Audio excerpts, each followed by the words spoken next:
నమస్తే. ఆంధ్రప్రదేశ్లోని ప్రయాణికులకి కరకరలాడే గుమగుమలాడే గుడ్ న్యూస్. ఆంధ్రప్రదేశ్లో త్వరలో ప్రధాన రైల్వే స్టేషన్లలో అరకు కాఫీ గుమగుమలు, ఆంధ్ర పాప్కార్న్ కరకరలు అలరించబోతున్నాయట. ఈ విషయాన్ని ఆంధ్రప్రదేశ్ ముఖ్యమంత్రి నారా చంద్రబాబు నాయుడు గారు అధికారికంగా రీసెంట్గా వెల్లడించారు. ప్రపంచవ్యాప్తంగా మంచి గుర్తింపు పొందిన మన విశాఖ మన్యసీమ అరకు కాఫీ, అలాగే ఆంధ్రప్రదేశ్లో ప్రత్యేక రుచులతో తయారయ్యే ఆంధ్ర పాప్కార్న్ని లోకల్ రైల్వే స్టేషన్లలో అందుబాటులోకి తీసుకొస్తున్నట్లుగా కూడా అటు సీఎం గారు అయితే వెల్లడించారు.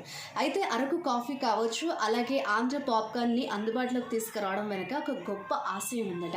అదేంటంటే ప్రయాణికులకి అటు క్వాలిటీ స్నాక్స్ అందించడంతో పాటుగా చూస్తే అటు ఆంధ్రప్రదేశ్లోని గిరిజన రైతులకి, స్వయం సహాయక బృందాలకి ఉపాధి అవకాశాలను తీసుకురావడమే ప్రభుత్వ ప్రధాన లక్ష్యమట.